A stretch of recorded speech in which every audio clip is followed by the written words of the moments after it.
Good evening, ladies and gentlemen, and welcome to the halfway point of the Simsport Racing Assetto Corsa Competizione GT4 Season 1, Round 3.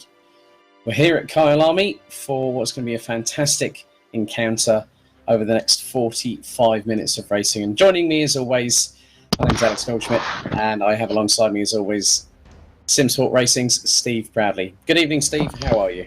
Good evening, Alex. I'm very, very well, thank you very much. And as usual, looking forward to some good racing tonight at Kyalami. Some of the times the guys are setting are all pretty close to each other, so hopefully it's going to turn into some good racing tonight.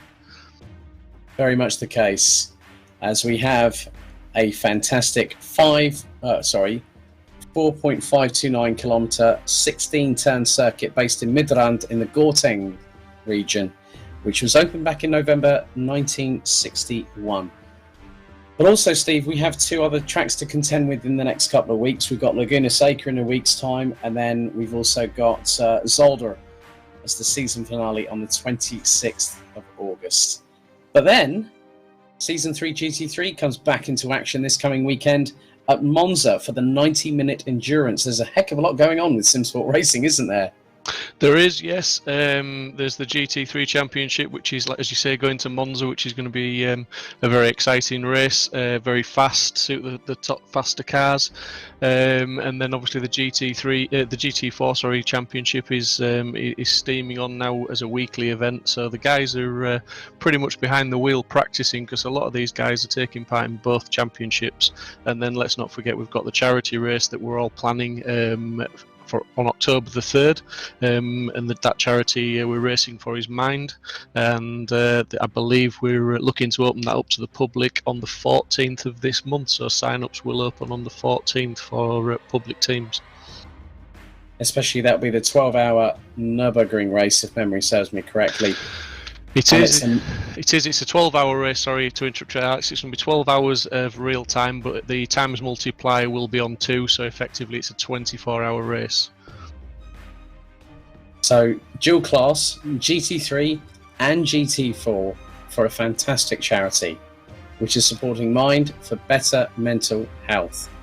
And obviously with the names that were thrown into the air last week when you and I were talking about it. But we're looking forward to a really, really good grid this coming evening at Kyalami. And Steve, just tell us about some of the idiosyncrasies about this as well. As you can now see, the website is up and running. There you go. It gives you all the relevant information that you need.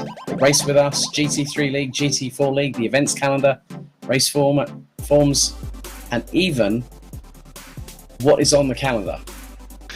Yeah, you can really see it's a one sort of hit place to go to, just to get every piece of information really that you need to know with regards to what's going on at Simsport. We've obviously got past race results, we've got upcoming events, we've got the championship standings. There's a little bit on there about the charity event, and then as we're just seeing now, there is obviously the admin and managers that are involved with Simsport and what their roles are, and a little bit of background about the team that you potentially, if you wanted to join us, you're getting involved with. And obviously, as we've always said, we welcome anybody of any ability. We really do take everybody in, and you know, if you need some assistance with that, there's plenty of guys to give assistance.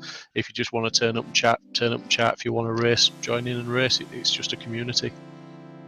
Well, as you can see on your screens there, the results from the Hungaroring last time out, where Aaron Walker has put the cat amongst the pigeons, and he started to get away from everyone. He took the win last time out, but there we have the updated table. Aaron Walker and Cody Pride separated by 21 points. Regan Mitchell in the sole Maserati in the field, running out the top 3 ahead of Dave Hedges. Chris Crossman, Tim Fulbrook with a podium last time out in the Janetta G55, up to P6 in the standings ahead of Adam Isalovic. Stephen Haley, Kieran Vidago and Johan Pedersen. So as you can see, we have hopefully a 27-strong grid. This will be the biggest grid that we've had so far, Steve, and I'm really looking forward to it because it's so all over the place. You know, when you think that you got Tim Fulbrook, he's starting 14th. You know, I can't see Aaron Walker on the list. Yeah, Aaron's down in 16th because it's based on last week's obviously race finishing positions. So all the guys behind him either didn't race last week or didn't finish the race, or they're new to the championship. So he finished first and he's now in 16th place for the start of this race. So we have a 45-minute encounter. No mandatory pit stop.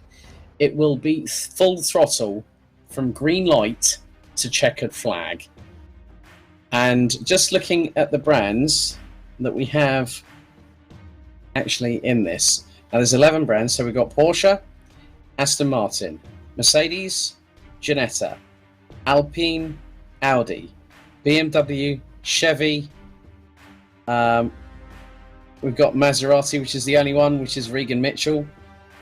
We've got the KTM Crossbow with Aaron Martin Pilkington. And there are 10 out of the 11 brands. I don't remember which one is the one that I'm missing on this list. But I'm sure that at some point we'll probably remember that in due course. I was going to try and help you out there, but I'm struggling myself, to be honest. I'm looking at the brands and I'm trying to think which one it is that we're missing. You know what? I'm just going to have a look and see what cars are actually on there. Because I mean, it's a while since it was being revealed, if I'm completely honest. So no, we have got all 11 on there. Because we've got the McLaren as well, haven't we? Yeah, the McLaren's further down with Ranjiv, Yeah, every single solitary GT4 car on the DLC pack is on this grid. And apparently there are 27 cars due to enter. We've got 24 showing up on the timing screens. Looks like Ames Walker has already got the cheers in for Aaron before we've even gotten started. He's going to need those cheers tonight, I believe, Alex, because obviously we've got Stephen Haley back on the grid, who seems a man that can challenge Aaron when he needs to. So in practice this week, I believe Steve's just been shading some of the lap times and beating Aaron. Literally, I mean, we're talking tenths, not even 2 tenths, probably just a tenth of a second is between those two guys. So yeah, he needs all the support he can get tonight if he's going to repeat last week, I believe. And the week before. Yeah. So he better not count his chickens before they hatch. I must completely admit here, because in the 99 Porsche, he's been the one that's been the standout really so far. He's been the standout driver, I believe, but Dave Hedges, he's been a battler. He's fought for every position he's got as Dave, and he's had some good finishes. Chris Crossman was very, very unlucky last week. He got caught out in 2 incidents that were pretty much unavoidable and out of his control, which sort of put paid to him finishing in the top 3, I believe, last week. So Chris will be looking for some points tonight, and obviously starting in 9th place on the grid tonight. So he's got a bit of an advantage over Aaron and Dave and Steve, certainly. Very much the case. But we haven't got that long, I think, until we get the race going. But Monza GT3 coming up this weekend, Steve. 90 minutes. And that is one fantastic circuit. It's known for Formula One, but it's also got a heart. It's got its heart well and truly set with GT3 machinery. Wouldn't you agree?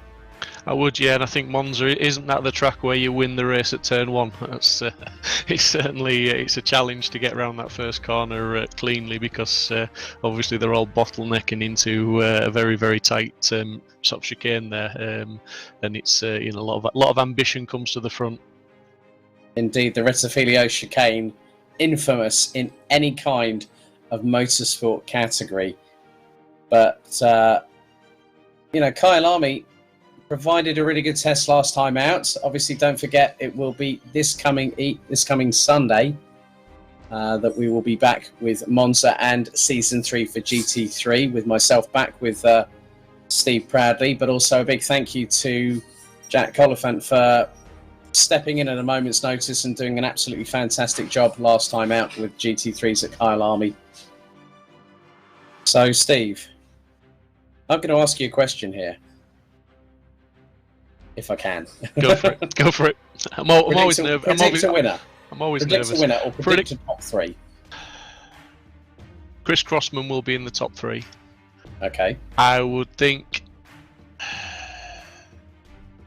Aaron and Steve will certainly be up there as well. I'm not saying, I don't know what order they'll be in, but I would like to say Dave Hedges, Steve Haley, Aaron Walker, and Steve Haley all in the top 4. Okay.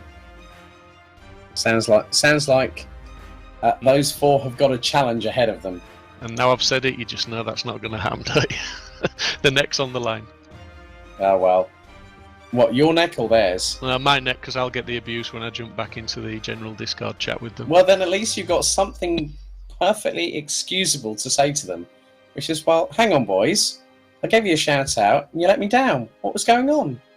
Yeah, I mean, when you look at the reverse grid, I mean, Richard Emery in second place, he's no slouch, isn't Richard, and he can be consistent. He's not the fastest guy, but he's consistent. And as we saw last week, you know, with Tim Fulbrook got that amazing third place just through being consistent, not making a mistake, just kept putting the laps in.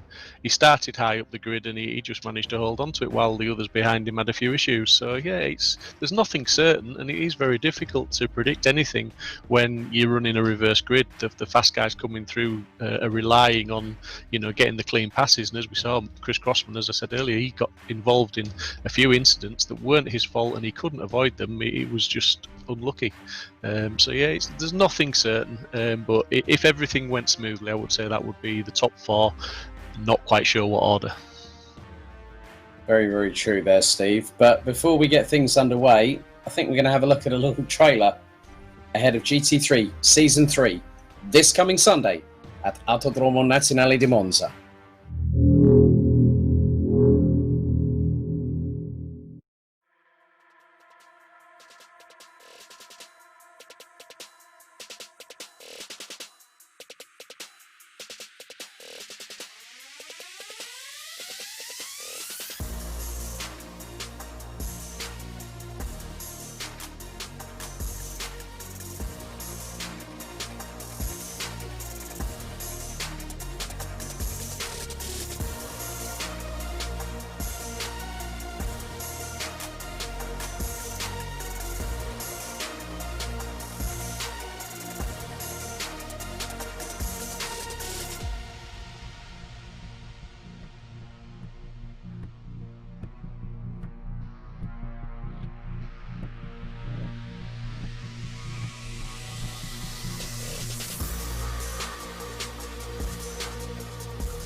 So the formation lap is underway for the halfway point of the inaugural Simsport Racing Assetto Corsa Competizione GT4 Season 1 here at Kyalami in South Africa.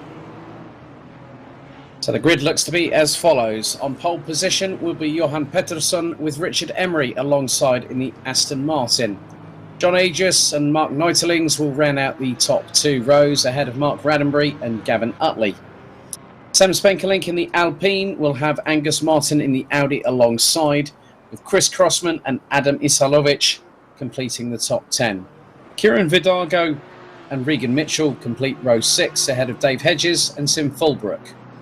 Cody Pride and Aaron Walker complete the top 8 rows with Ranjiv Kalsi, Michael Haffenden, Gianluca De Luca and Stephen Haley rounding out the top 20. Joel Diaz and Aaron Martin Pilkington complete the top 22, and it looks like Nikola Dobrevski and we've also got Thomas Stanek, the Aston Martin, joining us. So 20, well, I think I've also got Reese Wiggin at the 24th position in the Porsche. So the biggest grid, I think, so far this season. Air temperature 18 degrees Celsius, track temperature 23 degrees Celsius. And Steve, I think in some respects, Aaron Walker being 16th actually gives him a bit more advantage this time, as opposed to being right at the back end of the field. But we've seen through Hungary last time out how clean and precise he was and was making opportunities when other people were tripping all over each other. Yeah, I think there was a few people tripping up, like you say, over each other. But he's got Cody Pride in 15th. He's got Tim Fulbrook in 14th, Dave Hedges 13th, Regan Mitchell 12th, Kieran Vidago 11th, and none of those are easy guys to pass. I could just keep reading the grid out because they'll all be battling him, and he was. Although it was very good driving from Aaron last week, fantastic racecraft and sort of, like you say, opened the doors and made some opportunities. I think a few people will be a bit wiser to it this week, and it'll certainly give him a bit more of a battle. So hopefully, for us, it'll be more of a battle, and he won't just manage to get straight through to the front and get a gap like he did last week. We'll see if that does happen as they are getting closer and closer. They're coming down towards the right-hander at Cheetah before Ingwe, which is the final corner, the 16th and final corner, and it will be down to Johan Pettersson and Richard Emery to control the pace on the dual-file rolling start formation. And Reese Wiggin on the top left-hand corner of your screen as the drivers now exit the final corner. As now Emery and Pettersson now starting to control proceedings. Red lights, go green. We are off for 45 minutes here at South Africa. The quick run towards Crowthorne as they'll have a slight right-hand kink just before they hit the braking zone. But Emery gets the jump on Pettersson. Looks like Neutelings up into P3. Aegis up into 4th. Raddenberry towards the outside of the corner as Neutelings takes P3. So they'll go through the Juxcase sweep. And around the outside of Pettersson goes Emery. A little bit further down the field, Cody Pride struggling to get up through as he's trying to go up the inside of the 862 of Tim Fulbrook, who took P3 last time at Hungary. But now, 40 seconds in, and everyone is swarming all over each other. As I can't really keep up with this, Steve, because they're darting left and right, and it's quick for them to quickly make me trip over my tongue, as I am doing at the moment. Yeah, I mean, it's relatively clean by the looks of what we can see. It's great to see 2, 3 and even 4 abreast in some of the corners, but keeping it clean and trying to get those early positions made up. And it'll obviously just all eyes on those guys in the midfield to see how fast they can come through at the moment. Yes, very true. As through into Leukop in the lead is Richard Emery, as Neutelings trying to get the run on Johan Pettersson coming out of the corner as they'll head down mine shaft. So they go through the left-hand sweeper, go down the descent as that's Sam Spenkelink going up the inside of Angus Martin. Oh, Neutelings, I think. Now, was that Neutelings or was that Pettersson that ran wide there? And that was Pettersson because he's now lost out to Gavin Utley. Let's have a look at the replay. As there's a bit of argy-bargy a bit further down the field as the 24 of Stephen Haley gets turned around. And I think that might have been from... That was at the start. There might have been Thomas Stanek, I think, in the 91 that turned him around. So Stanek already causing trouble in the first race that he's competed in. But leading the way by just over 9/10 of a second is Richard Emery, Mark Neutelings, Gavin Utley, Johan Pedersen. And Pedersen trying to keep towards the outside of Utley, going round the outside through Crowthorne. And he was two wheels still on the tarmac as they went through the Jukes K sweep up towards the left at Barbecue. These tracks really do have weird names again. I'm loving it. You can't beat a good barbecue, but yeah, fantastic. You see racing down into Sunset now, which is a full commitment corner. Is this one? You've got to turn in, wait for the front end grip, and then get straight back on the power. Albeit for a short blast into the clubhouse, which is doing very well there. Everyone's managing to keep it on the track so far. But yeah, I mean, it's definitely been the right set of temperatures for a barbecue at the moment, hasn't it, Steve?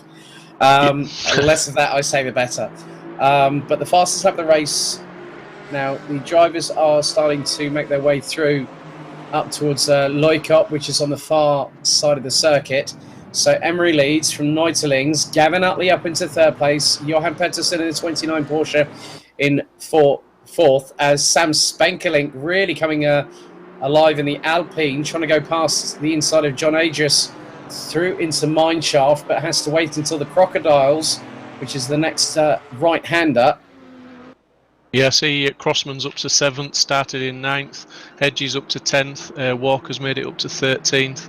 I mean, at the Mr. Haley's back down in 21st after his turnaround in the first corner, so that was unlucky for him. But yeah, the guys, I think Crossman and Hedges and Walker are making similar progress. As it's nearly 3 wide coming out of the final corner. So we look to have a possible incident here, and I know that Tim Fulbrook's actually he's been turned around and thrown into the wall by Gianluca De Luca.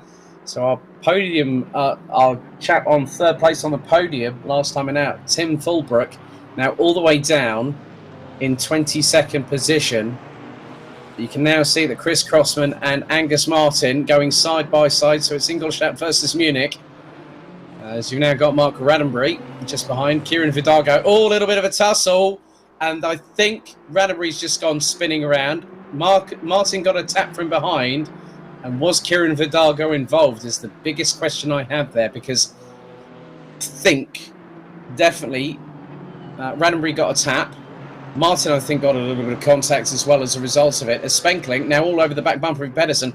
Let's have a look at this replay here. As this is Isalovic. Oh, going to the side of Price, and then turns around Martin Pilkington and nearly collects Gerald Diaz. So there are incidents all over the shop. Yeah, not always good to see. It was very unfortunate for Pilkington, as obviously had a week away last week, first week back, and was he's a quick driver, so he'll be disappointed now with that. But that's it's nice to see Mr. Crossman's not getting caught up in those incidents, and he's battling his way up the field, as we can see. We've got Pettersson there trying to chase down Utley, and Spenkelink in close contact with him, so quite a good battle developing there. We've got Lily Robertson on YouTube. Good luck, Dad. That's Aaron's daughter. Wishing him all the best. And Aaron, at the moment, he's up to 11th, so he's still making progress. Hedges up to 8th, so he's almost behind Crossman now. Well, Crossman actually threw it past John Aegis, and that was through Cheetah. And he literally had 2 wheels in the air as Aegis trying to close on the back bumper of the leading BMW. As now I think Tim Fulbrook has dropped down again to 23rd position. But now towards the inside of Crowthorne. Aegis takes a tighter line. Crossman ahead by about a couple of car lengths as they go through the Jukes K sweep. Into the left. I think Aegis is having to defend as well now from Hedges. That's why he was going to the inside there. I think Dave was threatening him into turn 1. As you can see, he's climbing all over the back of him now. He's itching to get past and follow Crossman through. I don't think he's the only one trying to get past quickly, because Gavin Utley right all over the back bumper of Mark Neutelings for 2nd position and looks to possibly have an opportunity to close up on Richard Emery. Sam Spenkelink, in the meantime, has set the fastest lap of the race on a 1 minute 51.960. The only driver to go sub 1 minute 52 on this race so far. The closest apart from that are Mark Neutelings in second, Richard Emery in first. Everyone else seems to be a little bit higher in terms of lap time because they're all sort of getting swamped by trying to battle with each other. Maurice Fonson says, good luck, Sem Spenkelink on YouTube. There's been a bit of an incident because I see Mr. Walker's dropped down to 14th place with Haley in 15th and Mitchell in 16th, so that's 3 quick guys there altogether. Right. I think there's an incident just being shown on there as, more contact between Aaron Martin Pilkington and Tim Fulbrook. So Fulbrook being dropped down from his pedestal quite significantly twice since we went racing just 7.5 minutes ago, 37 minutes and 19 seconds ago. But you can just see how quickly Dave Hedges is closing up as well. They're all swarming all over the back bumper of Mark Neutelings, who's dropped behind Gavin Utley, who's got past, and Spenkelink going side by side through Crowthorne and through the Jukes K sweep round the outside. The Alpine spins over and then nearly takes out Pedersen, but they managed to collect it, and Chris Crossman is there to say thank you very much, Mr. Spenkelink. That is now fourth place for me. Yeah, it's nice to see Chris is getting some of the luck this week instead of the bad luck, and he'll take that all night long up to 5th place now and pushing on. He'll be looking for that number 1 spot tonight, I think, knowing Chris. Yeah, very, very true. But now, at the moment, the lead between Richard Emery and also Gavin Utley is just under 0.3 of a second. Chris Crossman has set the fastest lap of anybody in the BMW, 1 minute 51.333. As they now go over to Leekop. I hope I'm saying that right. Yeah, it's I call that one turn 10. Yeah, well, that's the thing. You're just taking the cop-out route here, Steve. Come on. Absolutely, but I had to commentate the last race without you, and I did try to pronounce it, so I know when I'm beat. But we've got Mr. Haley, who's less than a 100th behind Walker according to the timings. In fact, actually, they've just refreshed and he's dropped, but he's still within a second. So those two are battling close, and obviously Steve's going to hang on to the back of Aaron and see how much progress they can make, but up to 12th and 13th respectively at the moment. Yep, so just over 53.5 minutes left remaining in this race. And now Gavin Utley hits the front, having started 6th, and is extending that gap. Cody Pride in the meantime.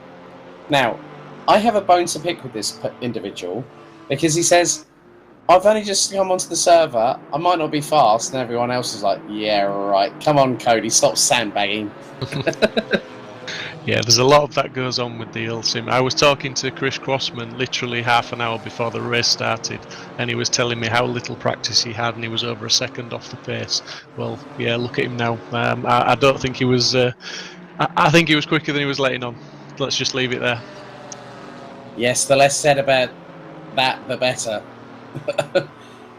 But now, Gavin Utley is pulling away. So it is an Aston Martin 1-2 with Gavin Utley leading from the 115 of Richard Emery. Mark Neutelings in the 666 Mercedes is third. Johan Pedersen in the 29 Porsche trying to fend off Chris Crossman in the number 3 BMW. Sem Spenkelink still in the mix there in 6th position in the 74 Alpine. And it's a little bit of a further gap back to John Aegis, close to about 1.3 seconds. Dave Hedges, Cody Pride and Angus Martin round out the top 10. 1.5 seconds behind the number 31 Audi is Michael Haffenden, the 861 Ginetta. That's a bit brave from Dave Hedges, trying to go up the inside of John Aegis, but that's allowing Cody Pride to close up. But I think if he gets the run through the next couple of corners or so, because they're going to come through Ingwe, through Cheetah, and then, Cody Pride has got an absolute great run. He's going to try and do 2 and 3 corners. He can't get through past Aegis, but he gets past Hedges going through Cheetah. He got an absolutely brilliant run out of there. Yeah, Dave won't like that. He's going to try and come straight back at him now down here into turn 1. And I never quite know if Dave's been brave or just ambitious sometimes, but he gets the job done.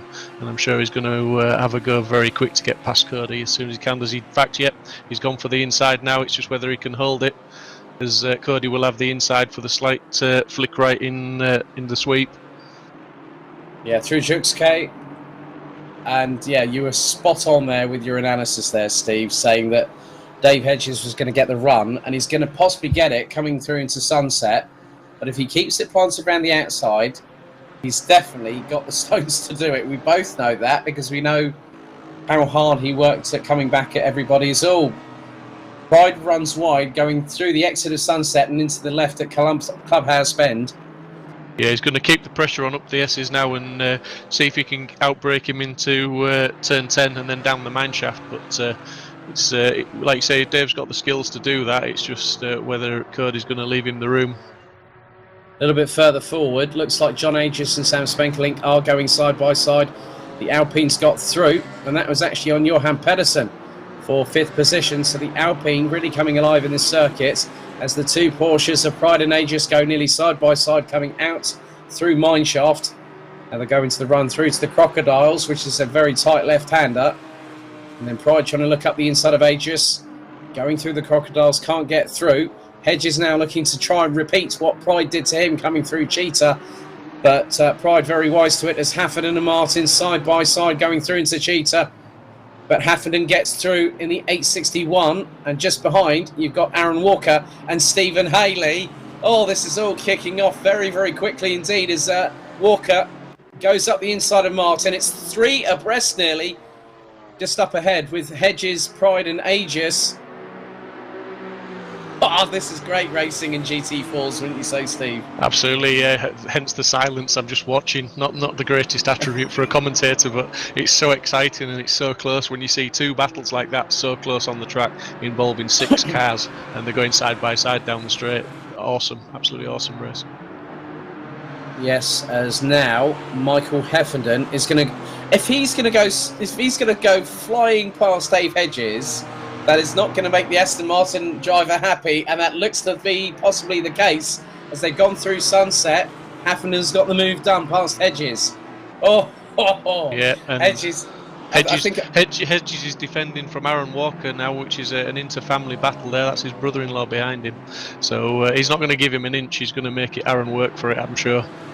Well, I'm sure that if he gives Aaron an inch, Aaron's going to take a mile.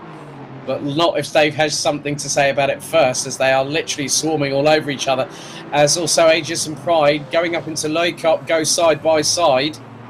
And then I think Pride might be getting past, or Aegis, I think, has still kept it. Well, we wait to see as they come down Mineshaft.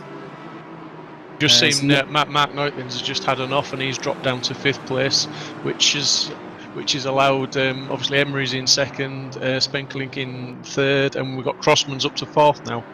Oh, 3 wide coming out of the Crocodiles. On the inside of that was Heffenden. My goodness. Oh, and they go curb jumping through to Cheetah. Oh, my godfathers. Is this the battle for the lead? No, this is not the battle for the lead. This is the battle for 6th position. As Heffenden slots back in front of Hedges. Aegis just behind Cody Pride. As Heffenden now trying to get the rundown going into the kink. And then into Crowthorne. He's positioning the Ginetta G55 GT4 to try to go in towards the inside. But Aegis defends. Hedges closes up and goes a bit wide there. That allows Aaron Walker to get a bit of a run. But then Hedges keeps the foot planted on the throttle going through the Jukes K sweep. Ran into the left into Barbecue. They're going to go as Walker's still trying to thread the eye of the needle past his relative, Mr. Hedges, very shortly. I think Aaron was looking for a wider track there as he ran over the curbs and onto the grass, just trying to use every inch and a bit more. Obviously, he's desperate to get past Dave and make up another position because he's got Steve Haley obviously breathing down his neck. But these guys are all so close and they're driving like it's the first lap. It's absolutely awesome to see. Fantastic driving. Well, as you say that, the fastest lap of the race is by the driver in 11th position, right up the back bumper of Aaron Walker is Steve Haley. He's just put in a 1 minute 50.427 as Heffenden trying to go up the inside of Aegis there for position. He's going towards the outside of Loikop. That's very, very brave. It's going to tighten very, very quickly. But then he gets a really good run coming down through Mineshaft. This is brilliant. I mean, we said about the touring car race that happened yesterday evening before we came on air that you were watching. But look at this. I mean, oh, Haffenden slips it up the inside of Asius, going through into the Crocodiles. That was perfectly timed by the Genesis driver. Haley's just gone up the inside of Walker there as well. See if he can make that one stick. As nope, Walker's just cut his nose off and said, "I'm having that one back. Thank you very much." Well, Daniel Parker on YouTube has just gone, why did I not get a drink before this race started? I can't look away now. Hey, look, I've made sure I made sure I had a big bottle of drink before I started this race, and it's 2/3 drunk already, and it's not alcoholic. Yeah, Gavin Utley's at the front now. He's just living the quiet life, and he's got a 2-second lead on Richard Emery. Crossman seems to be he's in 4th place, and closing in on 3rd place. So I think he's going to make his way up a little bit more. But this is the battle. This is the one we're watching now. Heffenden's having an absolutely fantastic race and racing very hard, as all of them are. Yeah, very true. As Heffenden doing what his teammate did. But Spenkelink looks to be ahead of Chris Crossman. This is the battle for P3, the final step on the rostrum. And the pair are literally nose to tail. They're going to be coming through in towards the S's and into Loikop very, very shortly. But I must admit here, Steve, that Sam Spenkelink doing a fantastic job in the Alpine. Yeah, absolutely. I mean, it's a good car through the twisties, but it's not as quick down the straights.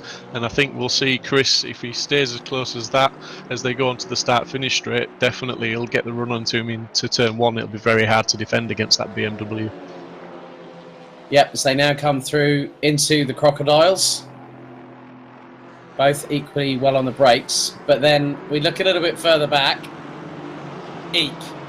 Is all I'm saying when you look from John Aegis to Dave Hedges, Aaron Walker, Stephen Haley, Aaron Martin Pilkington, now up into 12th, Regan Mitchell, then Angus Martin and Joao Diaz. That is an incredible train, and at the moment it looks to be the John Aegis train as they're coming through into the final corner. Ingwe, as Spenkelink going very defensive through into Crowthorne, but can't get the run on Chris Crossman, who now retakes 3rd position and will start trying to chase up ahead Richard Emery. Yeah, I don't think he had much chance to defend against the BMW there. I say that, he's still fighting back. He's trying to get on the inside there into Barbecue, but no, it was a brave attempt. I think Chris will stretch his legs now and maybe get away from him a little bit. As I say, the BMW is going to power down the straight past him. That's the BMW's strong point, is the straight line speed. Yep, still plenty of racing still to go. Can you believe, Steve, we've been going for just over 25 minutes. Well, just under 25 minutes. Just under, yeah. I mean, I was just watching the clock myself then and thinking, bloody hell, can we keep up with this for another 25 minutes? It's absolutely intense. It's crazy. As you say, it's just such a train there. There is no time. Regan Mitchell all over the back of Mr. Pilkington, Mr. Haley all over the back of Mr. Hedges there. It's just nose to tail battling.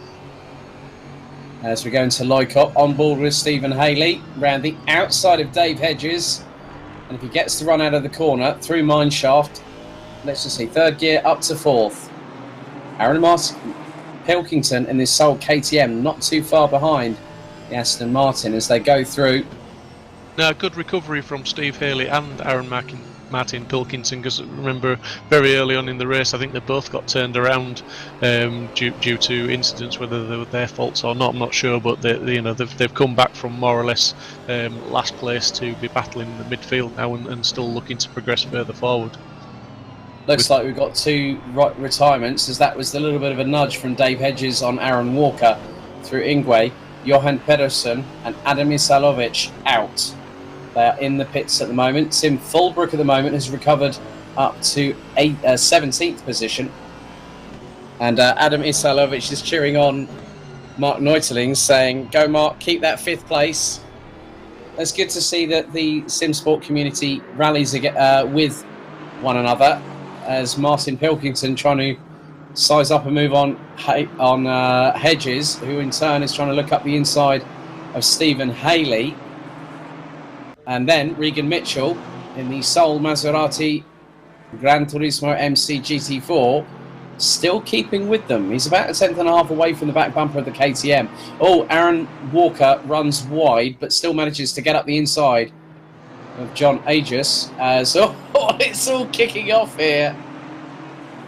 I'm trying to think back to earlier on in the race. I don't recall seeing Dave Hedges involved in an incident, but I'm suspecting he's got damage. And I don't normally make excuses for Dave, but he is dropping backwards, obviously, and he is a quick driver, so I'm thinking he's got some issue. He's got some damage of some sort. Well, if you could try and send it up the inside of Aaron Martin Pilkington through Loicop like that, I think the damage is not holding him back by any stretch of the imagination, as they're now going to go through Mineshaft and into the right-hand sweeper, and he retakes the position. It's 11th place as Stephen Haley runs wide, and that allows John Aegis to close up going through the crocodiles. But I think sometimes, and I think you'll agree with me on this, Steve, is that even if they have the slightest amount of damage, it might compromise how the car's running, as Stephen Haley goes very, very wide through Cheetah. And that allows Aegis to go towards the outside of Ingwe. Oh, little touch from behind. Aaron Martin Pilkington into the back of Stephen Haley. And that nearly turns John Aegis around. And Martin Pilkington, the recipient of a multiple place grid drop there as a result. But even with damage, Steve, you can still, in some respects, work with it rather than work against it. Yeah, sometimes you pick up a little bit of damage and you do a lap or two with it, and you soon start driving around the damage, as it were, and making allowances for it, and you find your lap times don't suffer too much. But I still think, with the way Dave's sort of lost a few positions now, there's definitely he's lost something. And let's face it, you only need to lose a tenth or two per lap compared to some of these guys, and that can cost you dearly in the positions in the end results. Well, we're now on to lap number 13 of this 45-minute encounter. John Aegis going up the inside of Stephen Haley. That is for 9th position on the road. Dave Hedges looking to get stuck in. Regan Mitchell not too far behind. Tim Fulbrook now up into 15th position as a result of Aaron Martin Pilkington's slight faux pas going through Ingwe on the... I cannot believe that was... Oh, no, Aegis into the side of Haley, and then gets nearly turned around by Regan Mitchell as a result of that, as Mitchell now trying to get past Dave Hedges for position. But that was incredibly close. I mean, I know that the stewards are going to be incredibly busy after this race, aren't they? Yeah, the stewards always look at the full replay. We get incident reports from drivers who think they've been involved in something or aren't happy with something that went on, but the stewards actually do look at everything anyway. It doesn't have to be reported. So yeah, that incident will probably get looked at and see if anybody was indeed at fault or whether it was just a racing incident. Indeed. But at the moment, when they say that you're not talking about the leader, he's doing a pretty good job. Gavin Utley leading by 5 seconds ahead of Chris Crossman. Yeah, it'd be interesting to see if Chris Crossman can close down on Gavin now that he's in second, and I would like to say clear second, albeit it's only sort of 7-8 tenths, but it's as clear as you can be in some races. As Aaron Martin Pilkington, Joel Diaz, and now the recovering John Aegis battling over what is 14th position, as now Tim Fulbrook, who tumbled to the bottom of the order a little bit earlier on in the race, well actually literally within the first 5 minutes, now up to 13th place. So the minute is Utley leading, Crossman second, Spenkelink third, Emery, Neuterlings, Haffenden, Pride, Walker, Haley, Hedges, Mitchell, Stanek, Fulbrook, Martin Pilkington, Diaz, Aegis. We've got Angus Martin, Kieran Vidago, Rhys Wiggin, Mark Ranbury, Gianluca De Luca and Nikola Dobrevski, the last of our 22 drivers that actually did start the race and are still circulating with 19 minutes on the clock. Dobrevski looks to have been in the pits. Yeah, Aaron Walker just did his fastest lap of the race last lap with a 50.7, not quite eclipsing Steve Haley's fastest lap so far of a 50.4, so a little bit of a gap between the two fastest laps there, but yeah, Aaron's certainly pushing now that he's got a bit of clear air. Yeah, and he's only got Cody Pride just up ahead. Looks to be a little bit of a run wide there, I think maybe from Dave Hedges in front of Regan Mitchell in the number 69 Maserati. It's starting to peter off a little bit now that drivers are starting to get into a rhythm with the first 25 minutes of this race, Steve. Being absolute flotsam and jetsam, there was bedlam everywhere, and we've seen quite a few incidents, but now the drivers are starting to get into some sort of rhythm. Some will start conserving the tyres, waiting until like the last 5 to 7 minutes to really start pushing until the checkered flag. Yeah, I mean, it's very, very difficult when you're racing in groups like they were there. There was literally a tenth between sort of 4 or 5, 6 cars. Oh, now we've just seen one hit the wall. That might have been Stanek in the 91 that has just lost out of position. Yeah, that was Thomas Stanek up to 12th place, literally clobbered the wall. Yeah, very easy to do as you come through that turn 5, which is barbecue. If you just clip that inside curb too hard, you lose traction on the rear end, and that's it. You lose steering. It just turns you, and that's exactly what happens in there by the looks of it. So he's lost a couple of positions as a result of that. We are now on board with Michael Haffenden in the 861 Ginetta, closing in on the number 666 Mercedes AMG GT4 of Mark Neutelings as they now head into the Crocodiles. Let's see if we can keep on board with this for a little bit, because Haffenden taking a leaf out of his teammate Tim Fulbrook's book from last time out, whereas Fulbrook was keeping people at bay, whereas Haffenden is charging through the field, and he's gone up the inside coming through Ingwe on Mark Neutelings. Aaron Walker not too far behind either, as I could just see in the rear view mirror. Yes, fantastic move there from Haffenden. And last week, considering he was a DNF last week, I think he had a PC issue. It crashed on him, but yes, good to see him fighting his way up to the front as Aaron's trying to get up the inside of Mark, and that's got the job done. So he's going to cling onto the back of Haffenden and try and push for 5th place. Yeah. So these three battling away. They're separated by about half a second. Sam Spenkelink in the meantime. I'm looking at the times between him and Chris Crossman here, Steve. Spenkelink last time around was 0.2 of a second quicker than the BMW. So Chris Crossman's second position, I think, is pretty much still under threat, but not just from Sam Spenkelink. Richard Emery in the 115 isn't that far adrift, and I'm looking at his lap times. Okay, he's about half a second off of Spenkelink, but he's still there or thereabouts, isn't he?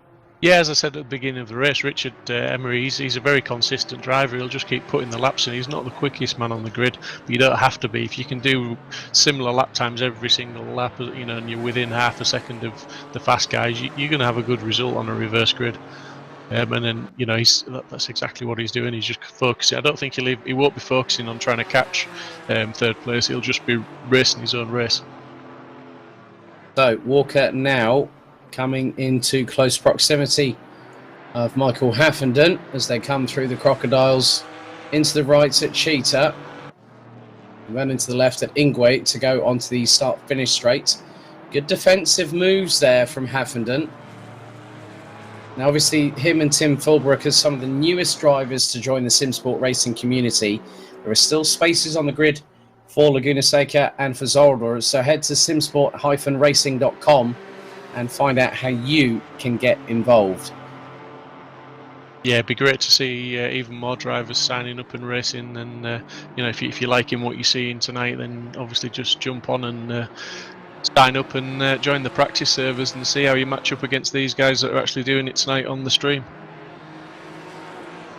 So really good to see this battle between Walker and Haffenden. We're going to have a little bit of a replay here. So that is the number 4 of Kieran Vidago having a little bit of contact there with the number 31 Audi of Angus Martin, is now through into Clubhouse. Comes Michael Haffenden. Right on his back bumper is the Porsche, the 99 of Aaron Walker, who's won the first 2 races of GT4 Season 1 so far, taking a win at Hungary a week ago, and then the Brands Hatch Grand Prix season opener a fortnight ago.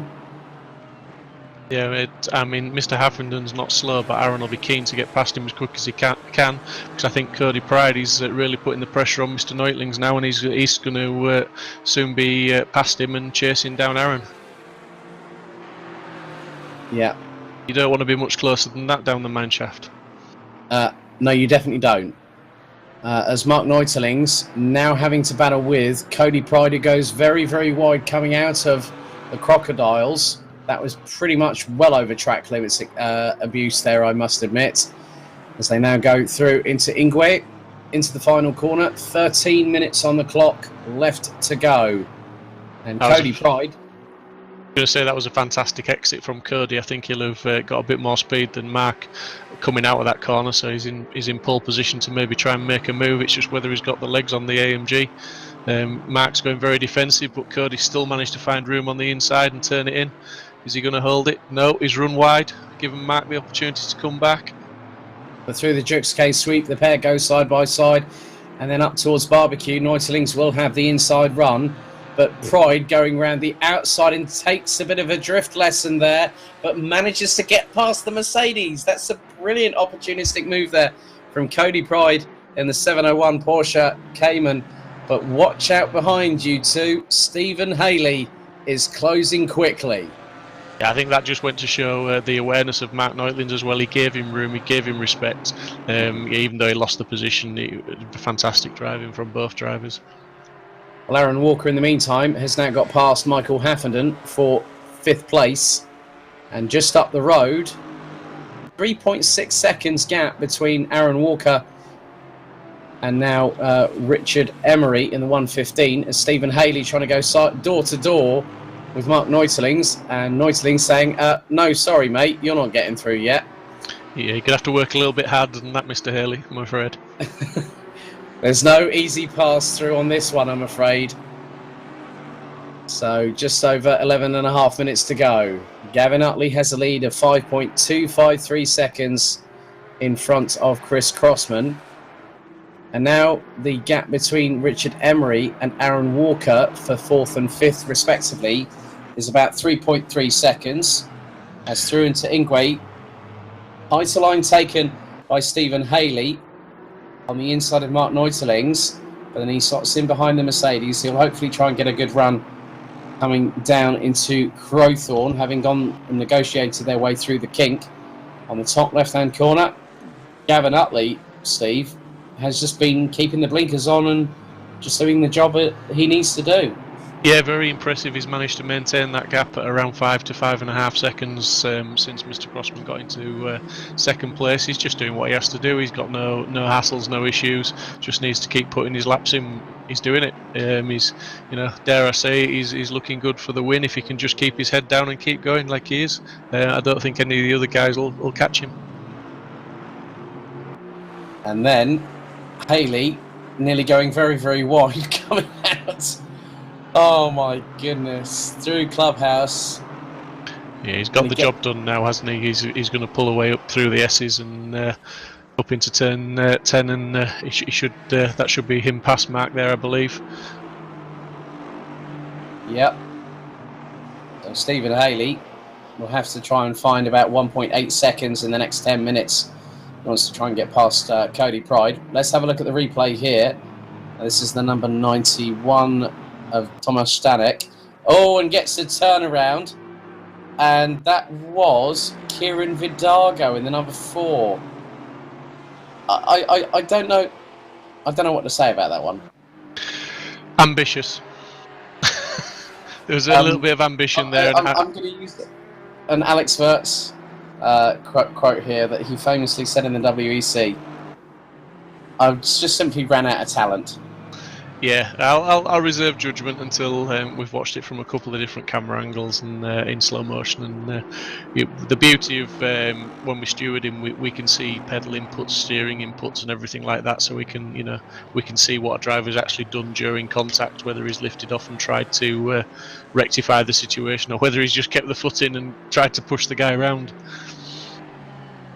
Well, in many respects, Aaron Walker still pulling away from Michael Haffenden, and he's closing. Look how close he is to Richard Emery. Emery now has got to watch his back bumper as Walker is about a car length or two behind as they now come through Clubhouse up towards the S's. They'll go in just a moment. There's a bit of a run wide by Emery and Walker there. going through Clubhouse. Yeah, Down into the S's. Yeah, Emery's certainly trying hard now, isn't he? He's maybe trying to up his pace a little bit, just to try and keep that position. He's looking at the clock, thinking 8 minutes to go. Can I really keep this? Can I hold the infamous Aaron Walker behind me? The infamous Aaron Walker. The championship leader, won the last 2 races, coming from 16th on the grid. The infamous Aaron Walker. Absolutely. Makes him sound like a major criminal, doesn't it? Well, I don't know much about his past, but he's pretty fast in a car. Well, I think it's criminal in some respects. How some people might be thinking about, how can he be that good? Right, okay, looks like we're possibly having another incident here. Oh, Mark Gradenbury gets clattered into by Gianluca De Luca, who turns himself around in the opposite direction. But whilst Walker has been closing on Emery, Michael Haffenden has been closing. Quite interesting, this, isn't it? He's looking for a bit of a slipstream there. He's Mr. Haffenden. The Ginetta needs it. Again, that's not one of the quicker cars in a straight line, but it's certainly good on the brakes and fast through the corners. And Mr. Haffenden is using every ounce of power and stability that he's got there. I don't think Aaron Walker will make enough hay to get through towards Sam Spenkelink, and you can now see, now there's more contact. That 91 Aston Martin of Thomas Stanek is looking reservedly second hand. I'm sure that won't be a cheap repair bill if that was in real life. No, and it'll certainly be costing him tenths of a second on the track as well, with the damage that he'll be picking up. It's not always good to see. Could have left a bit more room there maybe for Mr. Vidago to avoid the contact. I've just seen on the Downforce Racing page, Dan Ashton says, a little bit of contact there, Alex Goldschmidt, and then he's, because my friend Dan Ashton is well known within the karting community, there's a chap by the name of Martin Bean who will say, what do you think? So thanks for pointing that out, Dan. I said there's and he's also shared, so thank you very much, good friend of mine, Dan Ashton. So yeah, we're streaming on multiple platforms, including Downforce Racing, Let's Race, the Virtual Reality Racing Club pages as well. Stephen Haley, though, looking very, very menacing on the back bumper of Cody Pride here, Steve. And with 5 minutes and 40 to go on the clock, Haley's got an opportunity here of getting himself a bit further up the order, hasn't he? Yeah, he has, and he'll be looking for an opportunity now, I would imagine, into turn 1. He's certainly close enough if he can just get the drag on that Porsche, which I think the Aston will. It's a very quick car in a straight line, is the Aston. He's making it known that he's going to go, but no, he just didn't quite have the legs there. As we see Mr. Knightling's on Dave Hedges in the background having a bit of a ding-dong as well into turn 1. That's always the way whenever we say, yeah, it's a bit of a ding-dong battle going on here. And Hedges up the inside of Neutling's, up for P9, going through into Barbecue. That's making me feel hungry saying that corner now. I've already had dinner. Yeah, look at Mr. Haley. He's hungry. He's hungry for 7th place. He's certainly chasing down Cody and putting the pressure on him. And that's two drivers of very close ability there, so it's not going to be an easy pass for Steve. He's really going to have to push, as he is doing there, running off the track. As we see a replay here. Oh, and that's Thomas Stanek spinning out. Oh, and gets... Oh, Gianluca De Luca has nowhere to go and literally T-bones the right front wing of the Aston Martin. Yeah, it's always as unfortunate as that, and it's not nice to see. But neither driver could do much about that. He'd hit the curb, lost it, and you're just a passenger then, aren't you? It's even worse when it's in wet weather conditions as well. As now they go down through Mineshaft into the right-hand sweeper on the approach to the Crocodiles. Just thinking back to the first race at Brands Hatch when Stephen Haley was behind Cody Pride there, battling for 2nd place. It took him 3 or 4 laps to get past Cody. As Cody runs very wide there, and they're just running round now into the final turn nearly. Yeah, as they come through Cheetah into Ingwe. Pride having the run on Haley coming out of the corner, but now coming onto the main straightaway. As you can just see how hard they're pushing. Just over 3.5 minutes to go. Yeah, And Steve Haley really needed to take advantage of that opportunity he just had there, because I'm thinking he's another full lap. He's going to be behind Cody now, and he's only got 3 minutes left to get the job done. And so Dave Hedges is there sniffing down the inside, trying to find an opportunity as well. So he's under pressure from the back as well as trying to make progress forward. But then also, Cody Pride went a bit wide going in towards the Jux K sweep, and that has allowed Haley and Hedges to claw back. And they're going to go through towards Sunset. Haley's going to keep it pinned to the outside. That's probably going to be hands on heart, the move of the race. If he can keep it planted in, he's going to get it done for Clubhouse Bend. And Hedges trying to look up the inside of Pride at the moment as well. But that's hand on heart, the best move this race so far, with just under 2 minutes and 45 seconds to go. Stephen Haley sweeps around the outside through Sunset on Cody Pride to take 7th position. Yeah, and I bet he was holding his breath all the way to the S's there as well, because that certainly wasn't a move for the faint-hearted. That was commitment. Fully committed, as here is Michael Haffenden, also fully committed on trying to get past Richard Emery up towards the Crocodiles. Up the inside goes the Ginetta for 5th place with 2 minutes and a quarter still to go. Haffenden in the 861 Ginetta, now up into P5 once again. But then Emery gets a real good run. I think Haffenden must have just had a little bit of a problem there applying the throttle. But the Aston Martin absolutely blitzed its way past, coming out of Cheetah. Yeah, it was very unusual. That was, like you say, there was something, either a miss or a misjudgment from Haffenden, whether he just lifted or braked early, I'm not sure. But yeah, the Aston really blasted past them. Crossman's still 5 seconds behind Utley, so you would have to say Mr. Utley's done the job tonight. He's just stayed out of trouble and kept his head down.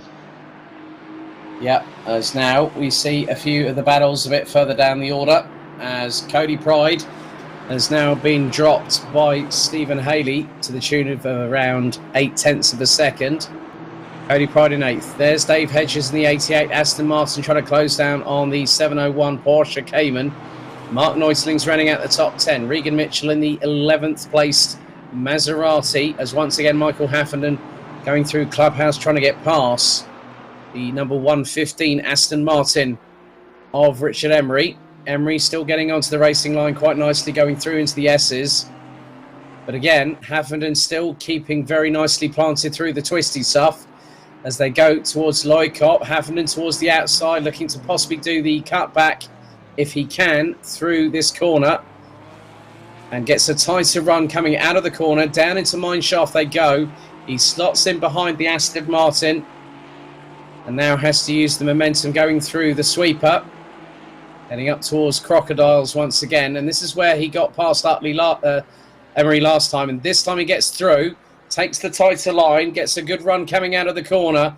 Emery this time not able to respond in the way that he did last time.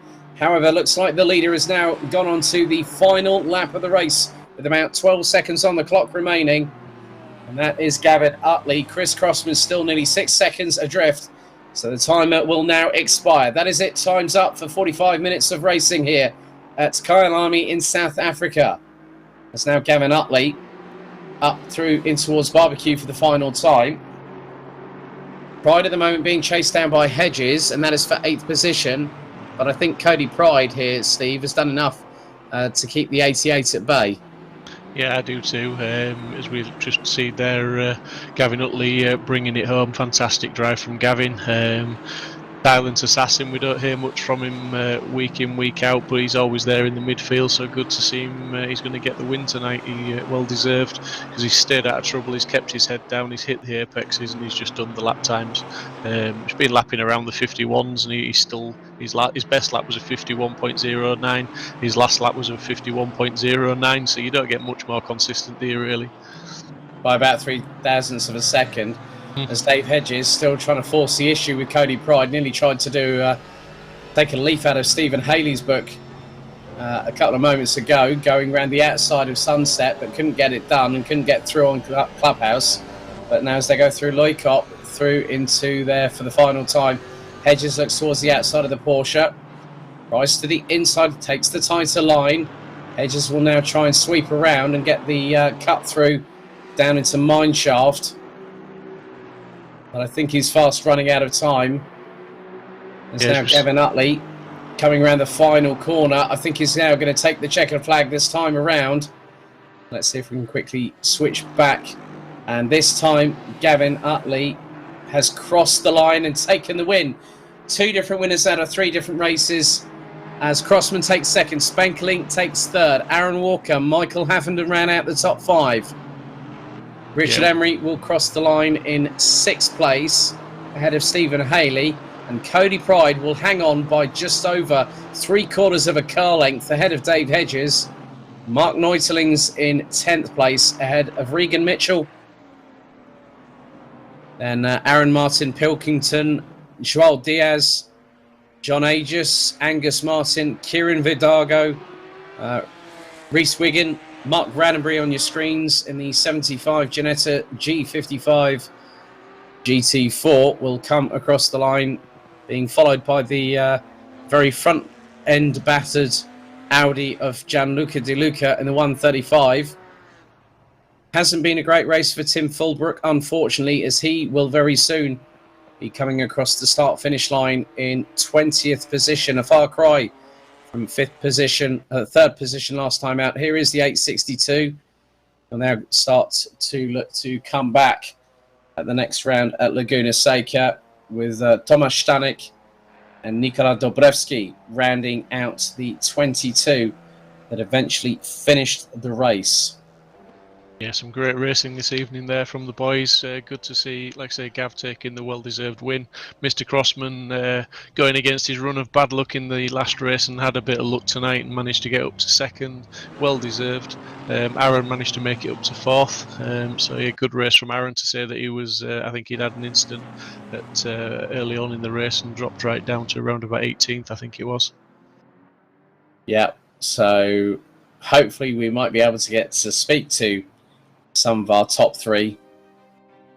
But here at Kyalami, another great race. GT4, Steve, is truly a part of Simsport Racing, wouldn't you agree? Yeah, it's fantastic racing, and Laguna Seca to come. So you know, what's not to get excited about? The reverse grid certainly keeping the championship alive to some extent. I know Aaron's got a little bit of a lead up till tonight with winning the previous 2 races, but certainly everybody else, as you say, there's guys that have finished 5th last week and 3rd last week are finishing 15th, 16th, and 20th. You know, it really shakes them up. We had Regan Mitchell there, who's consistently been sort of a top 6 finisher. I think he was 11th tonight. So yeah, the points are getting well shared out amongst the drivers. What I'll do now is head down to the interview booth to speak to some drivers.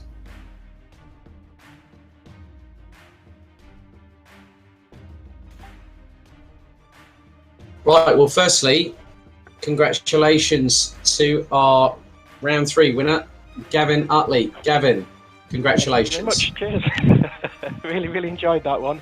But yeah, that was a warm one, was that? Yeah, I think in many respects, the first 2 races really didn't go to plan, but here in South Africa, very different kettle of fish.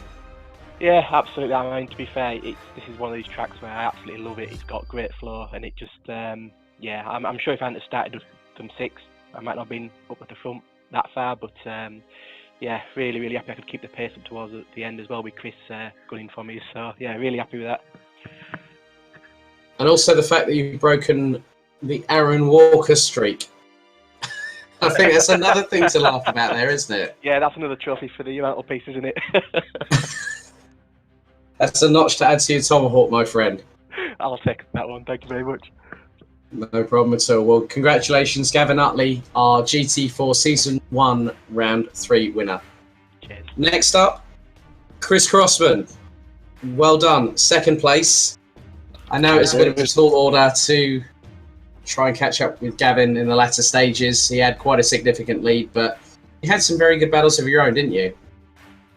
Yeah, to be honest, I enjoyed the actual race. I mean, battling throughout, and it's obviously very different when you're all rearranged in different order. So yeah, you just have to see what comes. But it was a great race. When I actually managed to get up, to be honest, Sem and Gavin were putting in good lap times. Like I'm not really excelling in the GT4, to be honest. So I was happy that I was up in the podium positions, and I got a bit lucky that Sem made a little mistake for me to actually be close to him, because my car's a lot faster in the straights than his, so it's easier for me to overtake him, whereas where he's behind me, even though some laps he was a bit faster, he couldn't quite get past. But had some great battles throughout, until the end. I was just watching Gavin.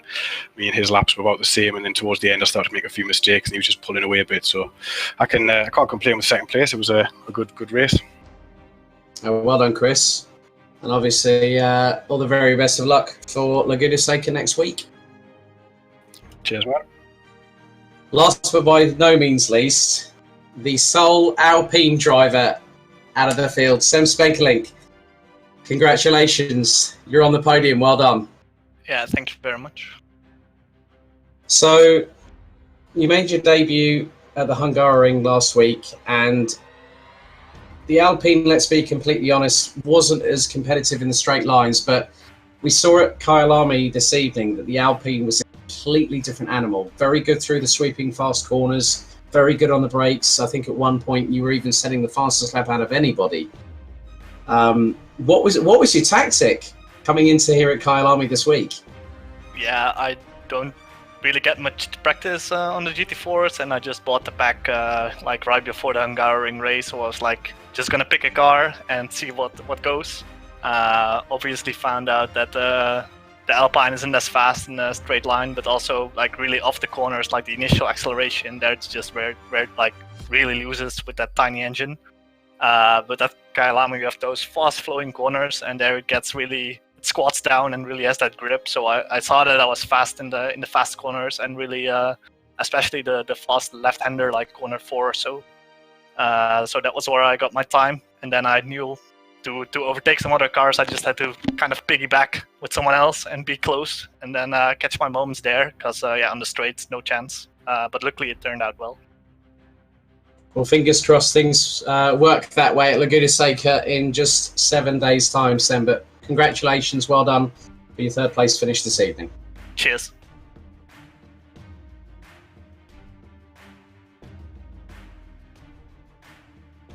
Well, that was quite an insight there, Steve, wasn't it, from all three drivers?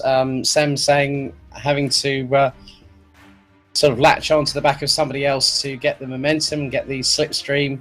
But that car, that Alpine, is a bit of a dark horse, isn't it? Yeah, I mean it's like the Ginetta really, in the respect that that's not the quickest in a straight line, although the Ginetta is a bit quicker than the Alpine, I believe. But yeah, the right driver behind the wheel, if he can drive it to its strengths as he did this evening, then he's going to pick up the positions and he's going to get the results. It's like Regan in the Maserati with no assists. He's doing very well in that car, So if a driver picks a car, he sticks with it, he puts some practice in.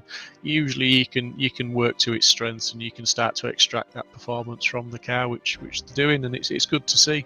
And it varies, there's a car out there for your driving style. Really, it's finding the right car for your style. Very, very true there.